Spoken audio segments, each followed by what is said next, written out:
ప్రభు మెచ్చుకొని వాడే యోగ్యుడు. తనను తాను మెచ్చుకొని వాడు చాలు. ఎవరు యోగ్యులని ప్రభు ఇక్కడ స్పష్టంగా తెలియజేస్తున్నాడు. ప్రభు మెచ్చుకున్నవాడే యోగ్యుడు.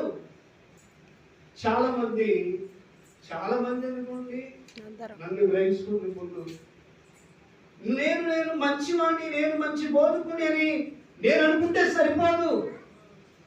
మీ నుండి ఆ సాక్ష్యం రావాలి, సమాజంలో ఆ సాక్ష్యం రావాలి, సంఘంలో ఆ సాక్ష్యం రావాలి.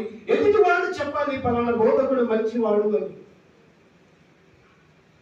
నేను మంచివాడని నేను చెప్పుకోవడం కాదు, అలాగని నీకు నువ్వు చెప్పుకోవడం కాదు. ప్రభు వలన మెప్పు పొందాలి. దేవునికి స్తోత్రం.